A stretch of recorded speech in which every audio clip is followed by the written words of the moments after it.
அன்பு தமிழ் உறவுகளுக்கு வணக்கம். தமிழ் தேசியம் வென்றது.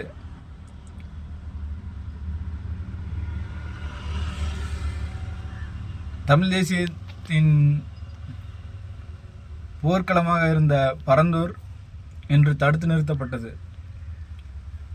திராவிட இயக்கங்கள் தங்களால் முடியாது என்று ஒத்துக்கொண்ட ஒரு மாபெரும் பணியை தமிழ் தேசியம் ஓரணியாக இணைந்து முறித்து காட்டியது.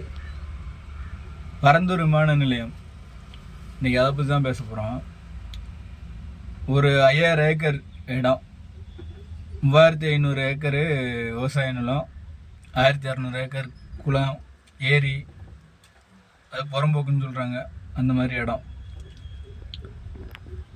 இதில் மொத்தம் ஒரு 13 முழு ஊர், ஒரு 7 ஊரோட விவசாய நிலங்கள், நஞ்சை புஞ்சை ரெண்டுமே இருக்குது. ஆனால் இது என்னென்னா ஒரு குட்டி தஞ்சாவூர் மாதிரி, நெற்களஞ்சின்னு சொல்கிறதுக்கு அடுத்த கட்ட பேர் வாங்குற அளவுக்கு ஒரு 2ஆம் தரமாக இருக்கிற ஒரு ஊர்.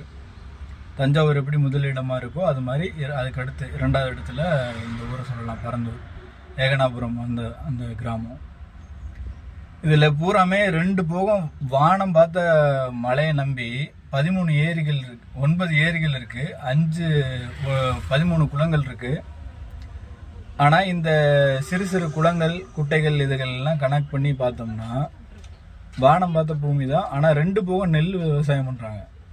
மற்ற பணப்பயிரோ மற்ற வானம் பார்த்த பூமிகளில் போடுற கடலை எள் அந்த மாதிரி எதுவும் அதிகமாக போடாமல் ஒன்லி வாழை ஒரு சில இடங்கள்லையும் அதிகபட்சம் 99% வந்து வெறும் நெல் மாத்திரம்தான் விவசாயம் பார்க்குறாங்க. அதுவும் 2 போகம் பார்க்குறாங்க.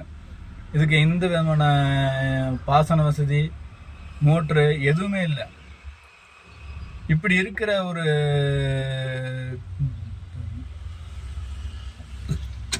தற்காப்பாக இருக்கிற இந்த ஊரை பிளாட்டு போடுற கண்டிஷனுக்கு கொண்டுட்டு வந்து இதை கேட்டோம்னா ஏர்போர்ட் கட்டுறோம்னு சொல்லிட்டு ஏர்போர்ட்டு கூட இடம் போக மீதி இருக்கிற எல்லா இடமுமே ரியல் எஸ்டேட் ஆயிடுச்சு. எல்லா இடத்தையும் விற்றுட்டாங்க.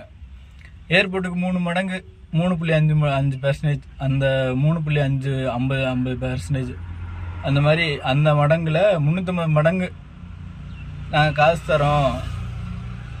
3.5னா ஒரு 10 ரூபா விற்கிதுன்னா 35 ரூபா அந்த இடத்துக்கு நாங்கள் மார்க்கெட் வேல்யூ போட்டு தரோம், நீங்கள் காலி பண்ணிக்கிங்கன்னா அவங்க சொல்கிறாங்க. நீங்கள் நான் செத்தாலும் இந்த இடத்த விட்டு போக மாட்டோங்க அப்படின்னு சொல்கிற அளவுக்கு அவங்க போராட்டத்தில் இருக்கிறாங்க.